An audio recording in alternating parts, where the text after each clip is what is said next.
Hey, welcome to the Insurance Buzz. This is your host, Michael Weaver, and we have a special guest today, Mr. Austin Hardy. Austin, how are you? I'm doing good, Michael. How you doing? I'm good, brother. Thank you for joining us this morning. Oh, absolutely. It's a beautiful morning out right now down here in Tennessee, so I'm excited to get to talk to you. Absolutely.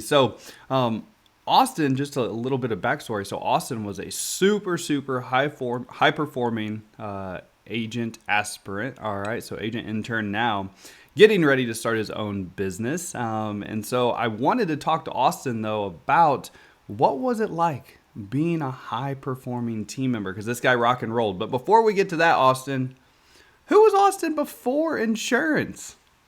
Yeah, so really, it was sports. It was baseball, basketball, football. So I was an athlete growing up throughout my whole life, all the way from kindergarten through high school and into college. So I played college baseball, small school in Monmouth, Illinois, and studied business and economics. Had a double major there, and met my wife there as well. She was a softball player, so um, that was pretty cool. But no, just someone who is competitive, loves that sort of environment. And pretty much a week after I graduated, I started with Justin Cook. I know he's a coach for you, and ever since then it's been insurance. So 4.5, well, over 5 years now, and we're sitting here in Spring Hill, Tennessee, just south of Nashville, getting ready to launch a new business. So it's exciting, and it seems like it's gonna be here tomorrow, but we'll see. No, man, I'm super stoked for you. And so I gotta ask, what did you maybe learn during your college sports career? So collegiate athlete. You and your wife are both collegiate athletes. So I bet you both are. That's a competitive household. But what did you learn in college sports that you think carried over to even being a team member and just in knocking it out of the park? Yeah, I think when I think back to college and high school, it's the work that goes in, the practice that goes in to get prepared for the game, and that's how we viewed it. At my when I worked for the agent, Justin, we had an agent aspirant program, and it was all sports based backgrounds. And the reason we felt like that was important is first off the competitive side of it. Every single day, competing to get better and wanting to win. That's a huge part of it. The second was the practice and preparation that it takes to get into where you're a high producer. It just doesn't happen. Relating it back to baseball, you take 1,000 swings a day, every single day, you're going to get pretty good eventually. Just like with our conversations, you have 15, 20 of these per day, you're going to get good at this conversation, but you got to be consistent with it. Because if you quit, then you got to go all the way back to the beginning and start over. So it's kind of like that muscle memory. Then it becomes second nature. You don't think about it, and you just flow with it.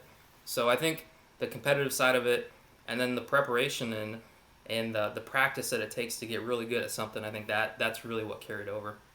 No, I love that because I I personally believe that yeah, there are no magic bullets, there is no secret sauce, but what you're talking about, it is the easiest thing to do, but it's also the most difficult thing to do.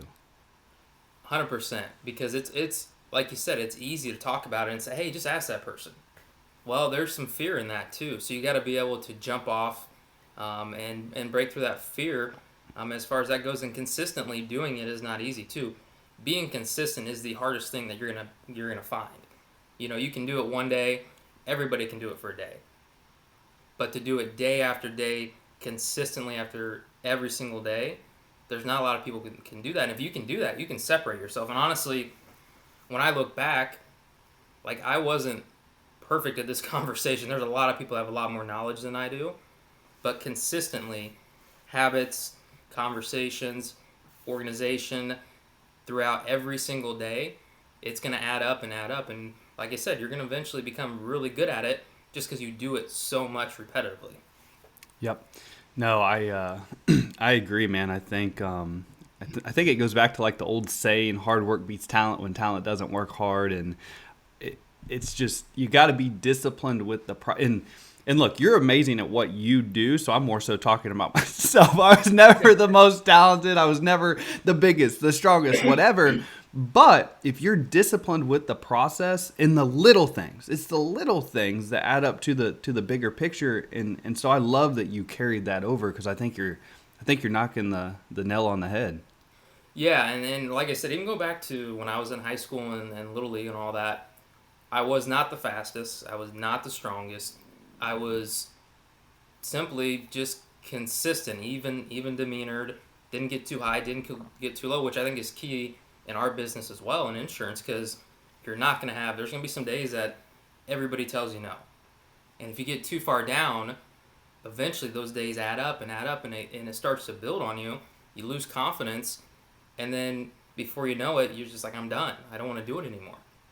But if you're even keeled, because those good days are going to come, you're going to get the momentum, and then you build that momentum, and man, you're going to kill it. So, yeah, I agree 100%. You don't have to be the best at it, you don't have to know everything. You just got to be coachable. You got to listen to what people are telling you, and you just got to be consistent. Just have the conversation, have the daily habits, and you'll be good. Like I said, it's not rocket science what we do, but it is the hardest thing because it's consistency. You got to do it consistently. That's right. Man, we're only 6 minutes in. We already getting buzzed on the buzz today. All right, so collegiate sport athlete. So what kind of drew you to the insurance industry? I don't know. Maybe you grew up wanting to be an insurance professional. I have no idea, but Uh, well, to be honest with you, I had no idea what I was getting into. So what happened was I had a team member when I was a freshman in college. He was a senior that went and worked for Justin, so the agent I eventually worked for. So every single year, and it was Andrew Baudino, you probably know him, yeah, but every single year he would come back and talk to us as a baseball team because that's where he came from. Said, "Hey, have this opportunity. Let me know if you're interested." And sophomore year went by, I was like, "Yeah, whatever." Junior year went by, I was like, "I don't know." But senior year came by, and I I kind of had a decision I had to make was first off, do I want to go and continue school, the master's program and all that? That answer was no. The other way was, well, I really don't have anything else lined up that really interests me because I just didn't have anything else focused on baseball and all that. So I talked to Andrew probably, I don't know, 3 or 4 times, and I went over to one of their fall planning meetings in December before I graduated, and that was the first time I met Justin, and he's something else, but he sold me on the opportunity, painted the picture for me. He said, "Hey, this is the $1 million seat." And that's really when it started to pique my interest because, like, yeah, I see not the lifestyle, but I love helping people. And this lines up with where I wanted to be. So I talked to them and talked to them, and I had nothing else lined up. So I was like, all right, I'll take a shot at this, see where it goes. And I think I committed to them just after that meeting. So in December, before I graduated, I got all my licenses taken care of. So I was all in. At that point, I had already done everything, and like I said, a week after I graduated, I started with them. And to be honest with you, the first 6 months, there was a lot of times where I was like, man, I don't know if I want to do this. But I didn't have a plan B. So I was like, I got to stick with this. And I kept going and going and going. And eventually, we had a situation in our office where one of our insureds, the husband was coming home from work, and it's a pretty popular road in our area, and we're just a small town of 3,000 people. But he crossed the center line, and he hit another car head on, caused a 5-car pileup. He passed away. The driver of the other car passed away, and I had the widow in my office, and I was only 6 months in again, so I still had no idea what I was doing. But she was in my office just crying, and we were on the phone, the funeral home. He had no life insurance. They had state minimum coverage. And she had her sister with her, and they said, I don't know what we're going to do. And that's where it kind of started to hit me like, okay, like, we can change people's lives forever by having a good conversation, by asking one question, asking about life insurance. This is why we do what we do. So that was really where it started to turn the corner on, okay, I think I found what I really want to do because I really love helping people. I love changing lives, and this is one way you can do that. So honestly, that's kind of where things started to change, and from there, I just committed to, okay, this is what I'm doing. I'm gonna go all in. I'm gonna give whatever I can, and the results are gonna happen. So you take it day by day, and you have that approach. Fast forward 4 years later, and here we are. So that's when it kind of all started to change. Man, that's a powerful, powerful story. So, and I know that a lot of you that are listening right now, you're always looking for stories. Well, if I were you, I'd take the one that Austin just shared with you because that is extremely, extremely powerful. And what you just said is why I think that insurance is one of the most noble professions you can be in. It's a very, very noble career. So thank you for sharing that. So you've said something a few times now, all in, committing, all in, like you were all in. So talk to me about the what you mean by when you say you're all in. What does that mean to you? Because I think that's really, really important. Regardless if it's a team member, regardless if it's an agent, I'm a big proponent of if you're going to see the success, whatever you deem success in your life, you have to commit. And so what does that mean to you when you say that? Yeah, I mean, just like you said, you got to commit. You have to go all in. You have to do whatever it takes. I think that's the biggest thing. You just do whatever it takes. If that's staying till 8 o'clock at night on a Wednesday night, or if that's meeting someone on a Saturday afternoon or Sunday afternoon, that's what it takes. And one of the sayings we had is something along the lines of, if you have a plan B, plan A is always going to fail, right? So if this is what you're doing right now, don't have a plan B, because if you have plan B in your mind, as soon as it gets hard, you're going to go to that plan B, and plan A is never going to work.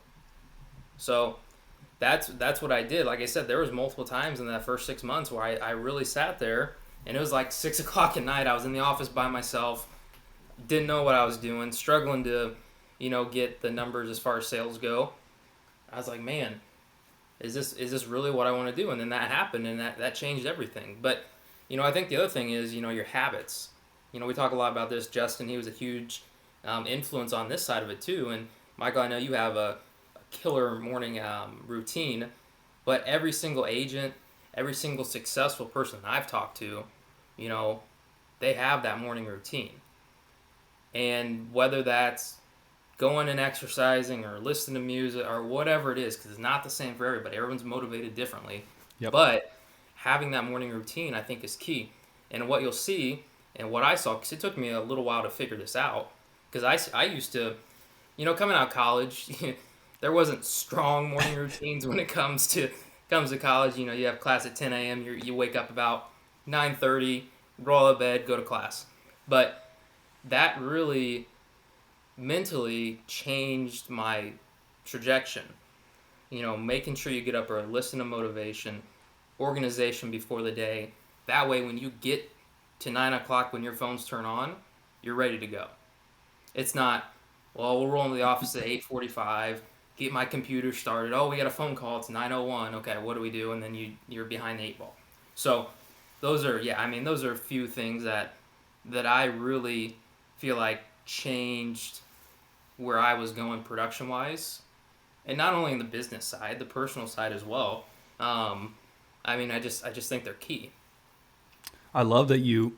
So you actually took you took the next topic right out of my mouth, man. That's exactly where I was going. So if you don't mind sharing, because I think it is really important, because I think so many things out there have talked about the importance of a morning. I mean, you've got the 5 a.m. Club, you have the Miracle Morning. I mean, and those are both books that I would highly recommend anyone read. And I'm with you, Austin. Like, I think that everyone's morning routine or just success routine may be may look a little bit different. Some people may like getting up at 4 or 5 a.m. Some people may not like getting up till 6:30 or 7.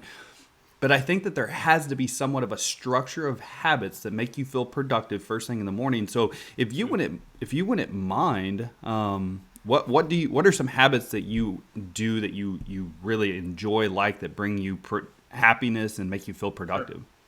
Yeah, I mean, I think the first one is just getting up early. Because, like I mentioned before, I used to get up, and when I first started, I was renting an apartment, and I only lived maybe 5 minutes away from the office. So I could get up at 8 o'clock, 8:15, get dressed real quick, and be to work by, 8:25, and we had a meeting at 8:30, but I wasn't prepared. So eventually, I moved a little farther away, probably about 20, 25 minutes because we bought a house back in Illinois. But that really kind of pushed me like, well, you got to get up early anyway. I mean, the time doesn't work. You can't get up at 8:15 and be there by 8:30 if you're 30 minutes away. So that was the first thing. But no, as far as getting up, 5:30 to 5:45 is kind of where I like to be. And then really what we did with Justin was we each sent out like a motivational video, whether it be Les Brown, Tony Robbins, David Goggins, Eric Thomas, um, all those individuals. And you just YouTube morning motivation, you're gonna find videos, and that's what I did. And then what I did was, as far as I did a morning exercise for 25 to 30 minutes just to get moving, get the blood flowing, um, and then got showered and headed off to work. But during that whole time, you were pumping this motivation into your mind to mentally get ready for the day. And I think that's where it changed, because this mentally can be challenging. You get a lot of no, you get a lot of rejection. If you're not mentally ready, you're going to shut down. So, really, not only did it help me mentally, but it painted the picture like, hey, I can control what I can control. And that's all I can do. And the only person that's going to change my life is going to be me. And I have all the control in the world. So, because like we talked about, there's a lot of things getting thrown at me at certain points in my career with Justin that you could just say, hey, I have too much on my plate. But mentally, what had happened was I said, okay, give me more, give me more, give me more. And it just kept going and going. And that has prepared me so much for this opportunity that I feel like anything can be thrown at me and I'll know, A, how to do it, and B, mentally know where I need to be as far as confidence and in the mindset that I need to be at. So yeah, I mean, mine is pretty simple. Get up early, listen to motivation, and then I would head to work. But right now I'm virtual, so and I'm on Arizona time, so that makes it a little bit challenging too. So it's kind of throwing me off a little bit here with my timing, but that's kind of what I would do.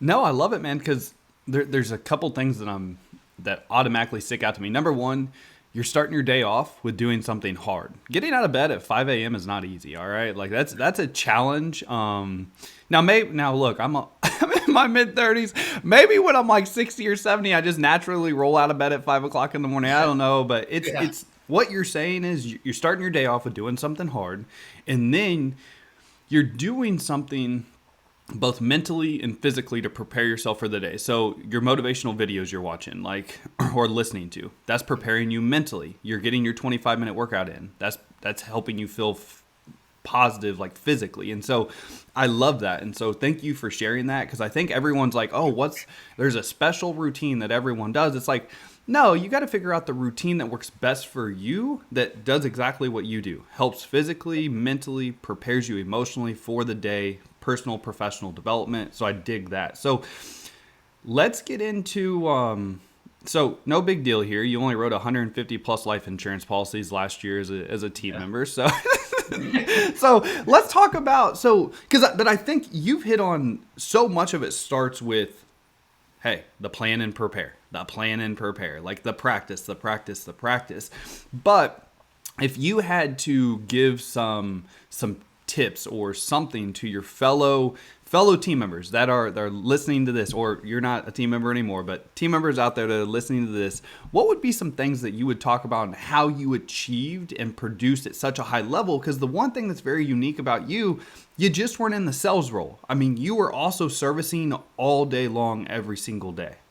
Yeah. So So the way it was kind of set up, the first 2 years I worked for Justin, I was at his legacy office, mainly on the sales side. But the last 2 years, I was actually in the MOA, running the MOA. So I was doing service, sales. We had our service team member quit. That was a horrible deal. So it was me and an intern pretty much for a while. So I was doing BOD, late pay tax. Most, not all the service side. We helped delegate that between the office because that was just something we needed to do. Um, but yeah, I think the best advice that I would give is just focus on one conversation at a time. You put these huge goals up there, and like I said, with Justin's office, we set high standards and we set high goals, and they can be overwhelming if you just say, "Hey, man, we have to write 160 life apps this year." That's a lot. Yeah, it is a lot, but if you break that down day by day, conversation by conversation, it really isn't. Our goal per person at whenever I was in the Aspen program was ask 5 people per day about life insurance. Just ask them. So 5 people a day, that's 25 per week, that's 100 per month. Now, anyone who is, and you don't even have to be good at the conversation, you could still probably close, I don't know, 5. And that's at the very base level. I guarantee someone on here asks 100 people about life insurance, you're going to sell at least 5. Just because it's a law of large numbers. Now that's where the consistency comes in. You consistently ask about life insurance. You consistently know what people are going to say as far as objections, and you develop a passion. I think the passion is a big part of that too. You just can't ask about it. It's not transactional. You got to have passion and have to have a purpose and a why. But 5 becomes 7. Then it gets to 10, and then 12.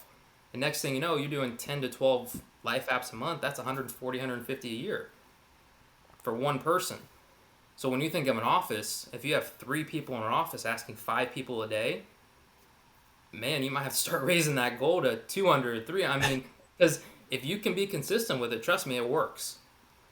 But that's where the consistency comes from. So I guess my biggest piece of advice is one conversation at a time, because one of our famous sayings was, how do you eat an elephant? It's one bite at a time. Daily. Focus daily, and you'll see those results come. I love that, my man, because where there's lack of production, there's lack of activity, period. Like, Yep.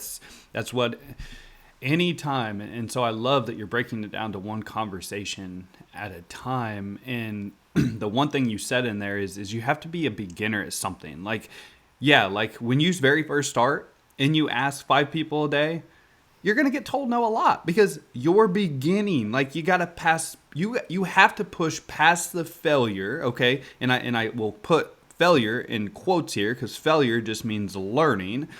But eventually, after practice and practice and ask, all of a sudden, now you ask 5 people, you're getting 1. Now you're asking 5 people, you're getting 2.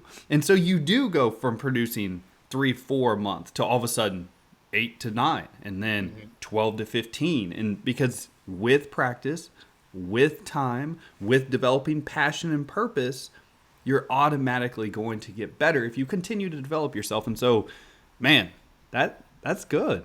Yeah. Yeah, no, and like I said, I think that's where it changed for me when we had that mindset, because our commission structure was based off how many financial services can you do. And I was like, man, the difference between me opening up the next level to not was night and day. And I was like, well, I'm not going back to that. So again, it comes back to, you got to figure it out. We had call nights. We ran specific lists.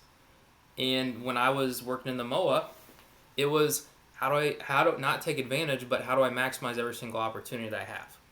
Because every single person deserves to be asked about life insurance. Because if we don't, 94 to 95% of the people are not going to be asked about it.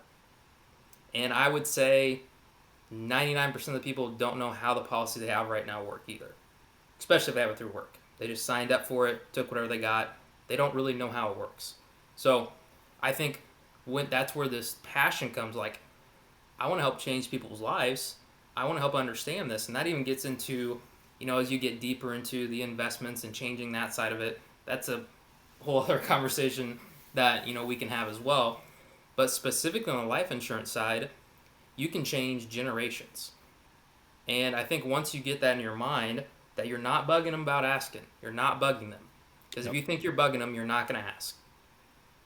But if you have the mindset of, my job is to educate, my job is to help change your life and help you understand, and it's your job to make the decision. I'm not making the decisions for you. I just want to present you with all the options that you have, and then you make the decision based on what's best for you. So I think once you get to that mindset, you're going to be confident enough to ask everybody because you have a purpose and you have a passion on, okay, here's why we're doing what we're doing. And you never apologize. That was one of the biggest things we talked about as well, is never apologize for asking. So No, I love that because you're 100% right. There's a lot of insurance agents out there, a lot of insurance companies out there, but no one's asking the questions. No one's having the conversation. I mean, it's not like you're just like, hey, here's a quick policy. Let's take care of your vehicle loan. No, you're asking the question to have an in-depth conversation, which automatically means that you're having a conversation with somebody that nobody else has had. And so if you're not unique, you're weak. If you're not different, you will lose. And that's just it. That is a really, what you're talking about is a really easy way to differentiate yourself from anyone they've ever done business with. yeah, and I don't want to say it's sad that it's easy to be different, but it is, because in our area specifically, and even I mean nationally too, with Geico, Progressive, you're gonna call somebody on a 1-800 number. They're going to ask you a few questions. How can I get the cheapest rate? And they're going to give it to you. They're not going to ask the deeper questions. They're not going to ask, hey, has this ever been explained to you? Do you know what this means? You're just not going to get that. So, like you said, you're easily able to differentiate yourself and create doubt by asking just basic questions like, hey, how did you come up with these coverages? And that's a simple question to ask that people are like, man, I don't know. They just gave it to me. Do you know what this means? Give them a story. And I use that story, that accident story all the time. And, I think back to my team member days, I was doing probably 6, 7, 8 plus a month because you're having that conversation. People just don't know what they don't know.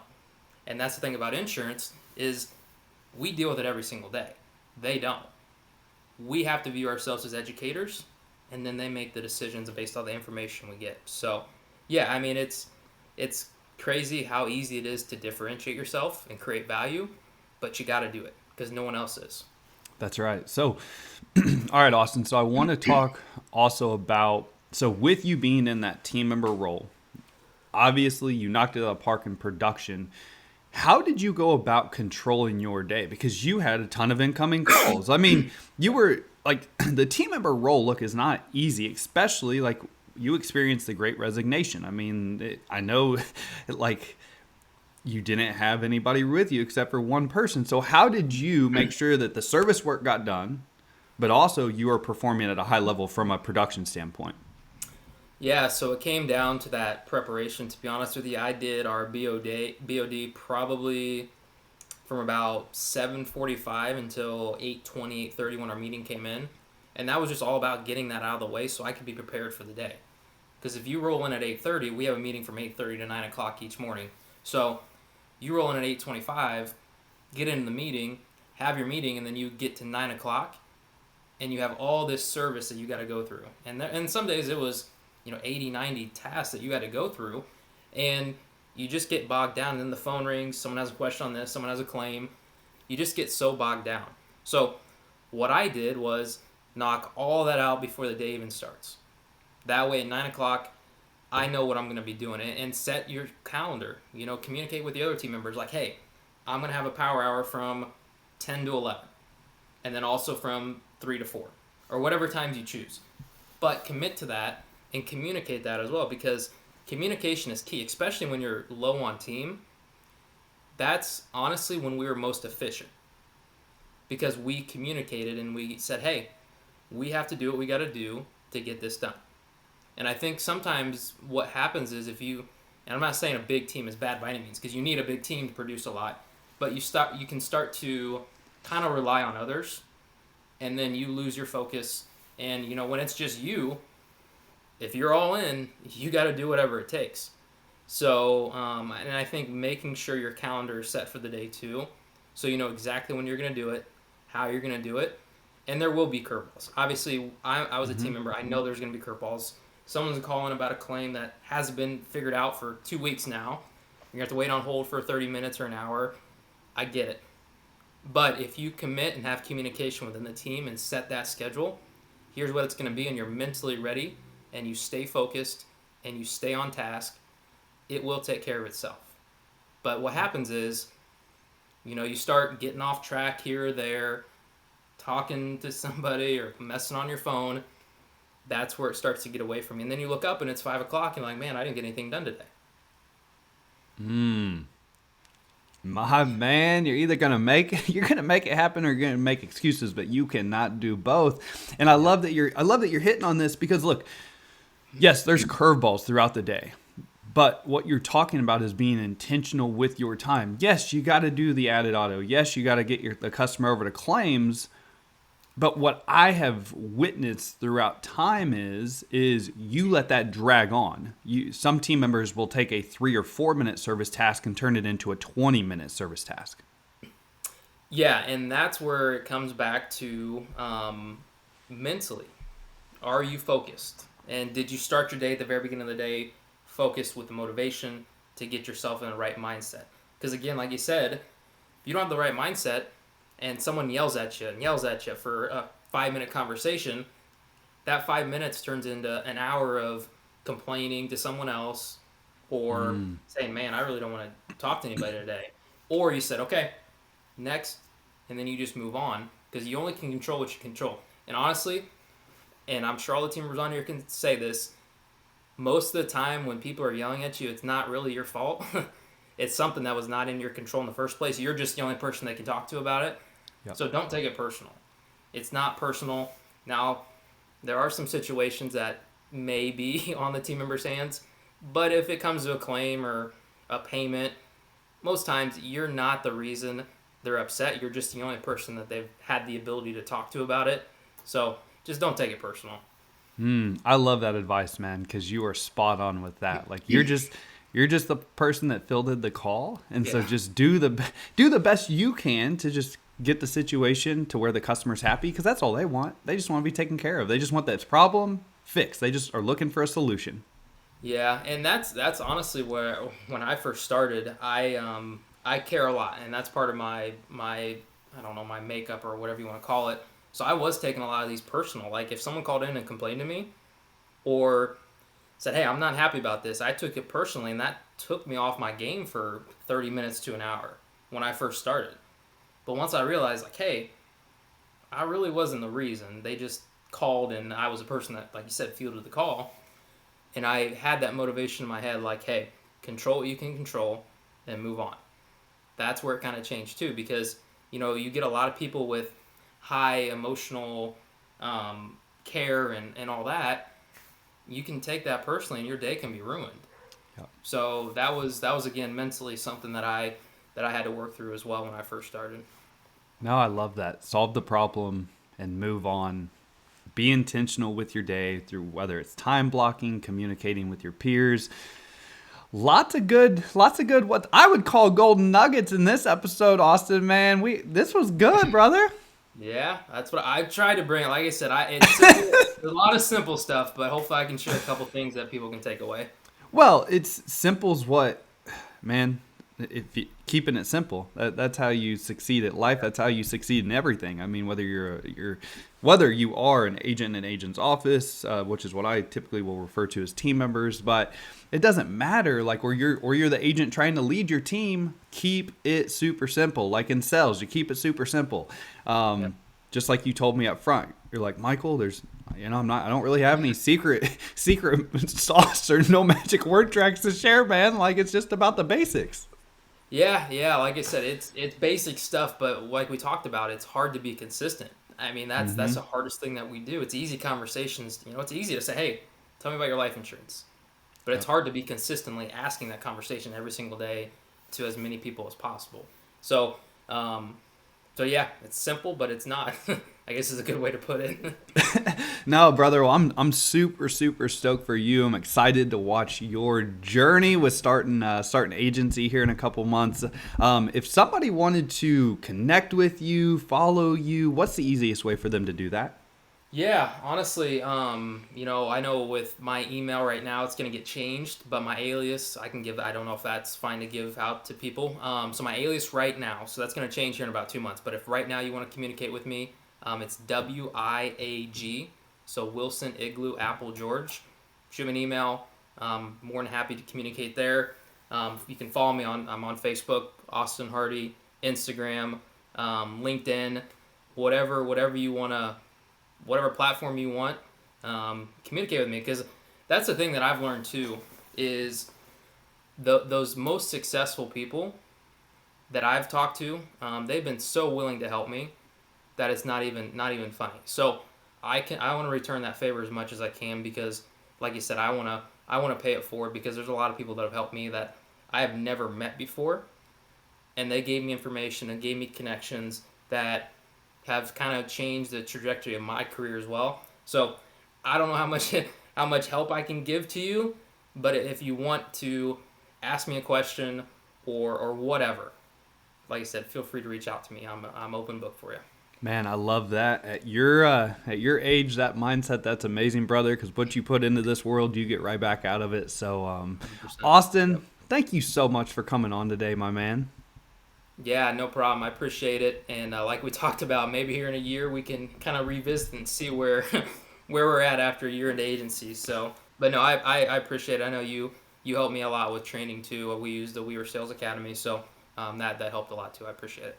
No, absolutely, brother. And for all of you listening, thank you all. If you guys haven't given the Insurance Buzz a 5-star review yet, make sure you go on, do that. Share this episode with your peers, your team, and of course, time is the most valuable and important asset that we all have. So I appreciate all of you spending it with me, Austin. I appreciate you and your time today, brother, because I know you're extremely busy, guys. If you haven't already, go out, follow Austin. Get to watch him and his journey with starting as a business owner, and he's going to be one of the he's a stud. So I'm excited to watch you, Austin. All right, appreciate it, Michael. Thanks. All right, everyone, have a great day. Go out and make it great.